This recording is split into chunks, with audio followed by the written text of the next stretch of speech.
And when you see how much more energy you get when that oxygen gets in, I'm sure you want to know. Because the second blood gas, and this might surprise you, is carbon dioxide. Carbon dioxide is the gaseous waste that's given off when glucose and oxygen are burnt together as fuel. Then carbon dioxide is the gaseous waste. So let me first start with the lungs, where the air's coming in.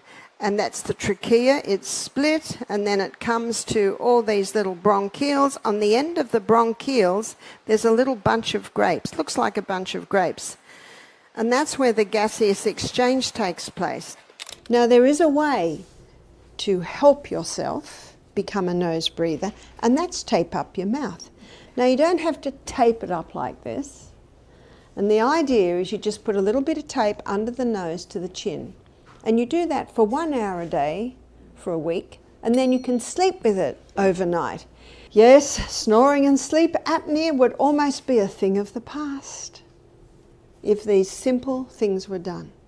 Do you always feel sluggish or fog-headed, even if you have a healthy lifestyle? While breathing is effortless, you might be surprised to know that these are the subtle signs of oxygen deprivation, and your body is screaming for more oxygen. Don't just brush these signs off, because they could turn into a more serious health condition. Find out if your blood is low in oxygen with these telltale signs, and learn Barbara O'Neill's groundbreaking strategies to boost your oxygen levels effortlessly. One way to elevate your oxygen levels is to breathe through your nose. Barbara O'Neill even shared a story in her lecture about a professor who didn't know the importance of nose breathing. However, after self-experimentation, he soon figured it out, along with the solution to asthma and bronchitis. This professor was a mechanic during the First World War. When he returned, he developed an interest in the medical field and enrolled in doctor training. One night, while on duty, he looked at himself in the mirror and felt shocked yet scared when he saw his jaw hanging down. He realized he was looking terrible, but then he decided to improve his appearance, which could only be achieved through a proper breathing technique. Therefore,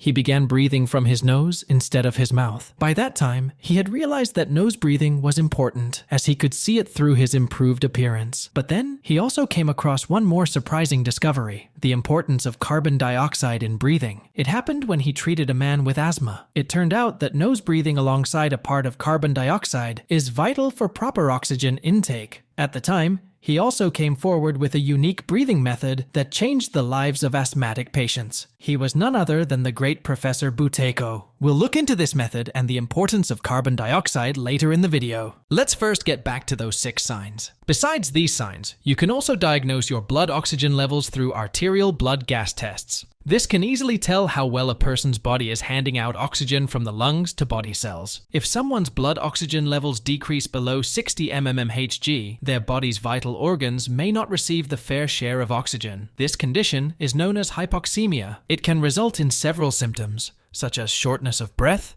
rapid heartbeat, confusion and dizziness, skin discoloration, chronic fatigue, and frequent headaches. Sign 1. Shortness of breath.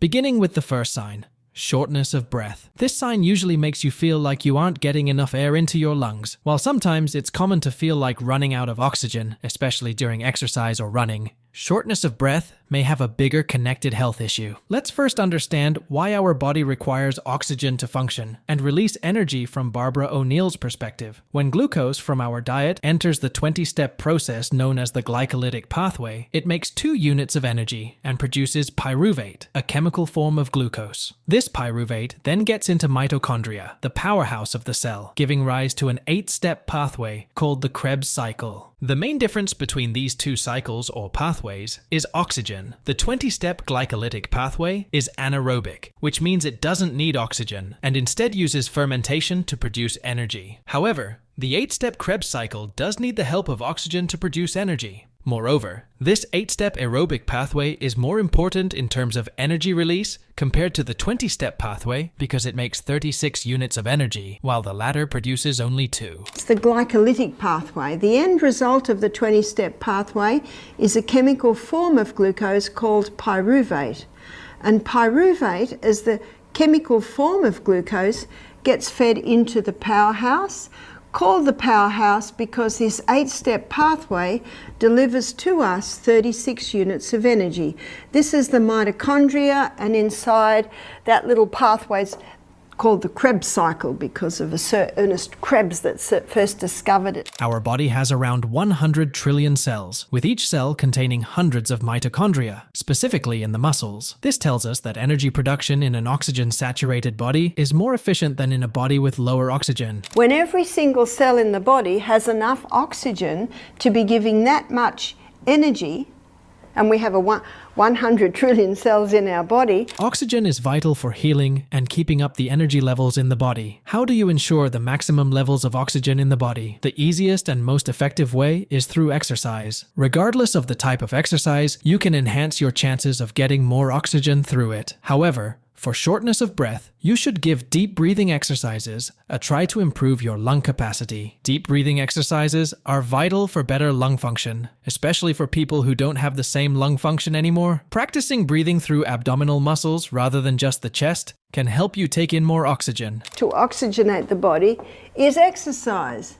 So let's go straight over to the 5th law, because that's intimately connected with oxygen. This is usually taught in yoga sessions and also in singing, in which breath control is helpful in achieving better tone and volume. Just breathe in oxygen through your nose, fill your belly with air, and then release the oxygen through your nose again, all while keeping one hand on your belly and another on your chest. Sign 2. Rapid heartbeat. Let's talk about the second sign, rapid heartbeat. It is also a sign of hypoxemia or low blood oxygen levels, but you can treat it easily without much fuss. When it comes to lower body oxygen, exercises are the only thing that can help you in no time. Barbara O'Neill says, when you are at rest or just sitting right now, you breathe in and out around 500 milliliters of air. But when you are engaged in exercise, your body begins inhaling and exhaling 3,600 milliliters of air. This is your average remarkable lung capacity, which could be lost if you avoid getting yourself into exercise. This proves that exercise is an important part of healthy life and shouldn't be disregarded at any cost. Plus, exercise can also help with better blood circulation. Blood carries oxygen, water, and nutrients, delivering them all to the cells and ensuring your body is functioning and healing properly. Right now, while you're sitting watching this presentation, you're breathing in 500 ml of air and you're breathing out 500 ml of waste. But when you're exercising, especially to the point of breathing very, very deeply, you're breathing in 3,600 ml of air and breathing out 3,600 ml of waste. She recommends choosing cardio and high-intensity interval training to help you maintain your lung capacity. When your lung capacity is good, your breathing technique is better, and you don't experience rapid heartbeat. This training will swell and expand your lungs so that they can take in more air. Expanding lungs through exercise is vital as it dodges the risk of losing lung capacity, which most people experience as they age. According to the Framingham Heart Study, in which around 30,000 people were involved, showed that by the age of 50, these people lost 40% lung capacity. Why did this happen? Well, because they didn't use their lungs anymore, resulting in more severe lung conditions. In the Framingham Heart Study, remember 30,000 people over 30 years? They found that by the age of 50, people had lost 40% lung capacity. Did you hear that? By the age of 50, 40% lung capacity had been lost. Let's return to the exercises. If you don't want to engage in high-intensity training, you can do cardio exercises like running, swimming, jogging, cycling, jumping rope, or even stair climbing. These are in fact easier than HIIT, and they trigger deep breathing, expand your lungs, and let in more oxygen than ever. Sign 3. Confusion and dizziness. Sign 3 is confusion and dizziness. When not enough oxygen reaches the brain, you feel confused, dizzy, and mentally foggy. Dehydration might be the culprit here. Let's take a look at how Barbara O'Neill explains the importance of proper hydration alongside posture. We may not give importance to our posture, but it can influence our lung capacity. This ultimately stops the oxygen from getting to our brain, resulting in confusion and dizziness. When your body is dehydrated, the alveoli, the small air sacs in your lungs for the gas exchange, Don't fully collapse when you exhale the oxygen. This means the carbon dioxide remains locked inside your lungs, preventing you from inhaling the oxygen at full capacity. Therefore, you need to drink more water to ensure that these air sacs work efficiently during the breathing process for proper gas exchange. Barbara O'Neill suggests that you should sip water throughout the day with a little sprinkle of Celtic salt, which will help retain the water inside your body and use it effectively. Now, if the person's dehydrated and they don't have that little minuscule droplet of water in the lungs, that little alveoli doesn't totally collapse, which means when we breathe in, we can't get a full quota of oxygen because there's still a little bit of carbon dioxide in that alveoli. And that's why, to pick up our full quota of oxygen, we need to be fully hydrated. And the best way to hydrate the body, again, is little by little by little by little with that little crystal of Celtic salt. O'Neill says posture is as important as proper hydration. Why? Because it has an impact on how we breathe. For example, many people who have bad postures or who slouch stop breathing through abdominal muscles. A proper posture can help ensure that you're breathing effectively and deeply. When we sit or stand with a good posture, our lungs expand fully and inhale in the right amount of oxygen while letting out all the carbon dioxide. However, we need to take care of one aspect: tight clothing. If we are wearing tight jeans or skirts, we won't be able to use our abdominal muscles to breathe fully, which will further reduce lung capacity. They're only using the top half of their lungs. So what causes high chest breathing? Poor posture. So if you're standing like this, it's impossible to use your abdominal muscles with the breathing process. And you know, our body was designed to use those abdominal muscles with the breathing process. To improve your posture, you can try exercises like Pilates, which will also give you strength while improving your overall breathing pattern. The abdominal muscles, specifically the transverse abdominis, are vital for improving your posture and ensuring the proper function of your lungs. You need to maintain your lung capacity through exercise, proper hydration, and better posture, since people already lose it as they age. Sign 4. Bluish skin color. The next sign is bluish skin color or skin discoloration, which often occurs when there is a lack of oxygen in the blood. Let's see how it happens. Red blood cells are responsible for providing the body tissues with oxygen. Generally, almost all red blood cells in arteries carry the maximum amount of oxygen. These red blood cells are bright red, while the skin is pinkish or red. When blood loses oxygen, it becomes dark and bluish red. So, people with lower blood oxygen levels skin begins to look bluish, which is called cyanosis. It may happen suddenly or over time, alongside shortness of breath or other symptoms. If someone has a slight drop in oxygen levels, they might not be able to tell they have cyanosis. People with dark skin may easily detect cyanosis by looking at the mucous membranes around the lips, gums, eyes, nails, and more.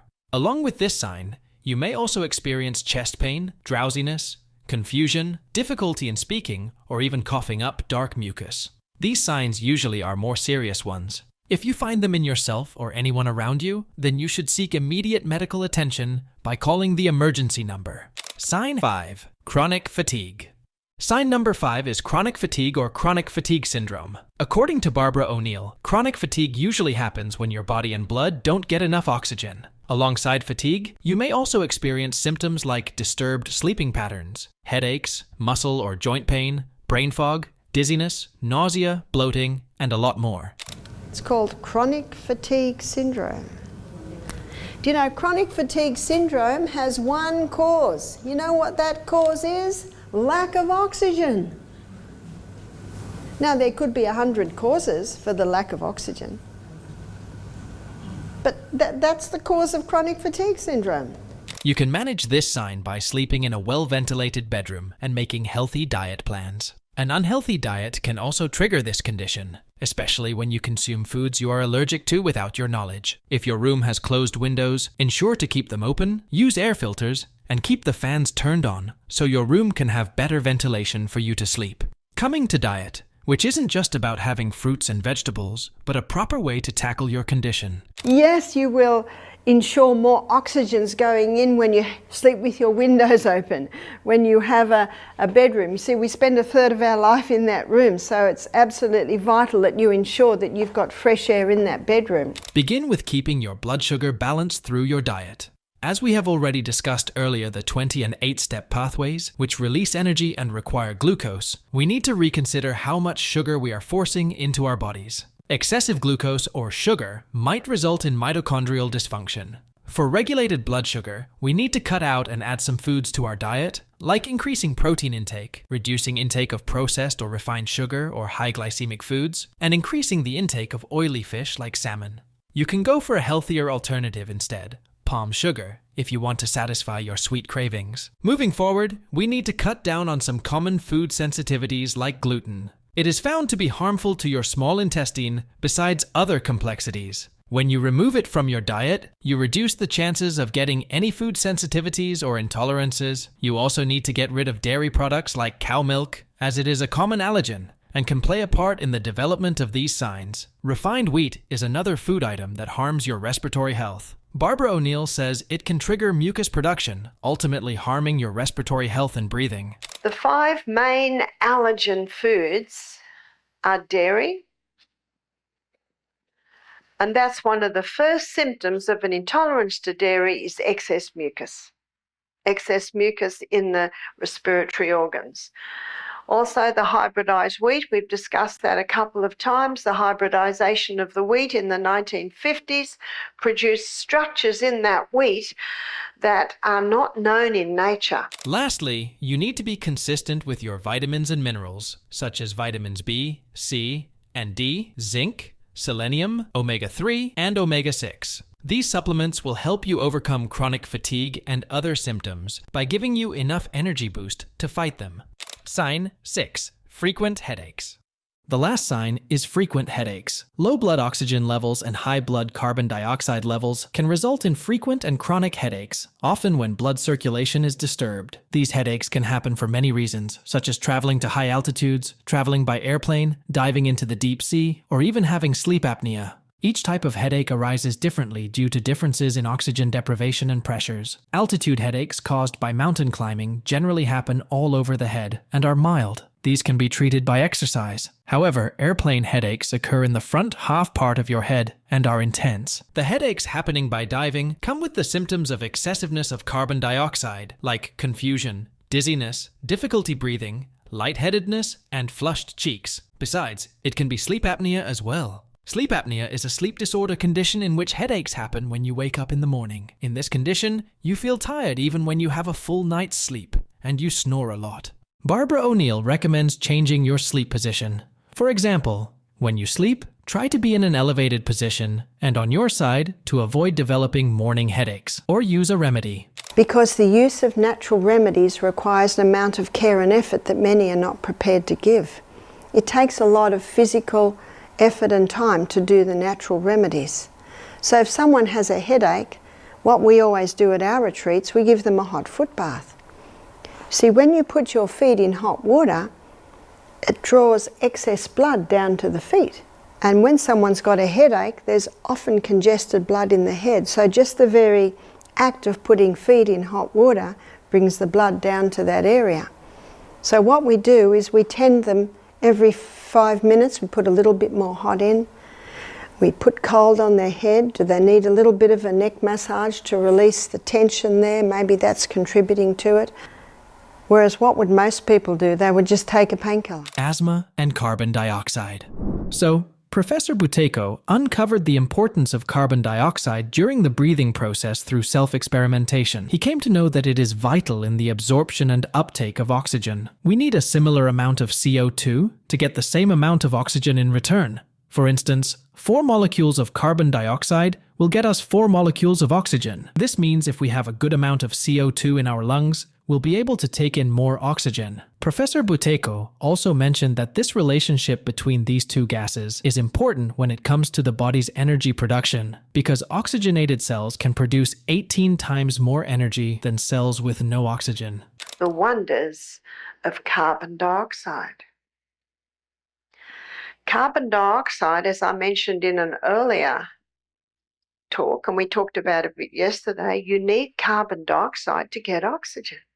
Remember the 4 docking stations on the hemoglobin? 4 molecules of carbon dioxide are necessary to pick up 4 molecules of oxygen. 2 molecules of carbon dioxide, you're only going to get 2 molecules of oxygen. How do you ensure maintained levels of carbon dioxide in your body? Professor Buteyko says nose breathing is the only way you can solve almost all your respiratory issues. He made it clear that the nose is for breathing purposes entirely, but your mouth is for eating, talking, singing, and drinking. As he had tested nose breathing on himself as well, he was also successful in opening his nasal congestion during cold upon forceful breathing through his nose. That's not all. Nose breathing can also treat your deviated septum. Professor Buteyko stressed the need for breathing through the nose to open your nasal passages instead of going for surgery. Let's talk about carbon dioxide now. Nose breathing is also capable of keeping up the accurate levels of CO2 in your blood for better oxygen absorption. What's even more interesting is it is also a bronchodilator, which means it effectively opens bronchial tubes in your lungs. You might not know this, but this natural bronchodilator is essential for people with asthma. What exactly happens in asthma? But what Professor Buteyko found, not only that when you nose breathe, you maintain correct carbon dioxide levels in your blood, enabling you to pick up oxygen, he discovered that carbon dioxide is a bronchodilator. So what's a bronchodilator? A bronchodilator is something that opens the bronchioles, which are those little, you've got your trachea and it splits into 2 lungs, goes down to smaller and smaller bronchioles. And what happens with asthma is they swell.